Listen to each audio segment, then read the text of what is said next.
guys নমস্কাৰ মই লাবৰু হয় আপোনালোকৰ ওচৰত এটা ভিডিঅ' লৈ আহিলোঁ মাথা চাথা ধুই তাৰপৰা ধুই ডাইৰেক্ট কিটচেনত আহি গৈছোঁ এতিয়া দেখাই আছোঁ ভিডিঅ' আছে যেতিয়া কি বনাওঁ আপোনালোকক দেখাই আছোঁ বলক মই আজিৰ সাজত বনাব লৈছোঁ মটৰ আলু ওলকবি মূলা লগত জলকীয়া ফালি লৈছোঁ আৰু মিডিয়াম সাইজৰ পিঁয়াজ এটা এইটো মাছ কোনে কোনে চিনি পাইছে আকৌ এই 4 পিচ মাছ আছে আৰু কালি 2 পিচ ফ্ৰাই কৰি খাইছোঁ চিতল মাছ কেতিয়াৰ গম পাইছা না সেই বিহু ৰাণা উৰুকা ৰাণা মাছ আজি লাষ্ট হয় কালি মানুহটো 2 পিচ ফ্ৰাই কৰি দিছোঁ আজি লাষ্ট মাছ এইটো কমপ্লিট ফাইনালি পুৰা শেষ হৈ যাব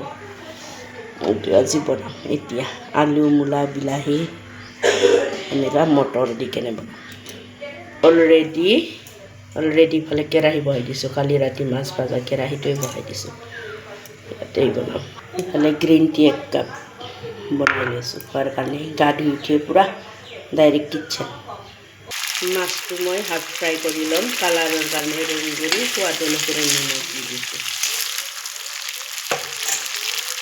মাছখিনি অলৰেডি ফ্ৰাই কৰা হ'ল মাছ ভাজা তেলতে মই দিলোঁ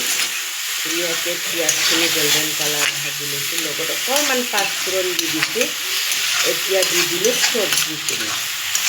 ধুনীয়াকৈ ভাজি লওঁ তাৰপিছত পানী জোখৰ অনুসৰি পানী দিম সোৱাদ অনুসৰি নিমখ কালাৰৰ কাৰণে ৰং কৰি দি দিছোঁ এতিয়া 10 মিনিট ঢাকি ধুনীয়াকৈ সিজা অলৰেডি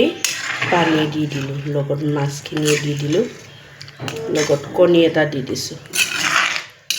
এতিয়া ধুনীয়াকৈ ঢাকি থওঁ ধুনীয়াকৈ সিজি থাকিব মই কামবিলাক কৰি লওঁ বিছনা চিছনা পাৰিব আছে সেইবিলাক কৰি লওঁ এতিয়া উতলি থাকিব ফাইনালি আঞ্জা কমপ্লিট হ'ল ধনিয়া দি দিছোঁ ঠাণ্ডা ছিজনততো ধনিয়া নহ'লে নহয়ে কণী এটা দি দিছোঁ আপোনালোকক অলৰেডি দেখাই দিছিলোঁ চিতল মাছ মূলা আলু মটৰ বিলাহী এনেকৈ ধুনীয়াকৈ থুপথুপীয়াকৈ বনাই দিছোঁ ইফালে অলৰেডি কুকাৰৰো চিটি মাৰিলে আজি দুপৰীয়াৰ সাজত এইটোৱে পৰিৱেশন কৰিম ডিউটিত লৈ যাম এতিয়া আপোনালোকে যদি মোৰ ভিডিঅ'টো চাই ইণ্টাৰেষ্টিং হয় লাইক কৰিব কমেণ্ট কৰিব শ্বেয়াৰ কৰিব বাই বাই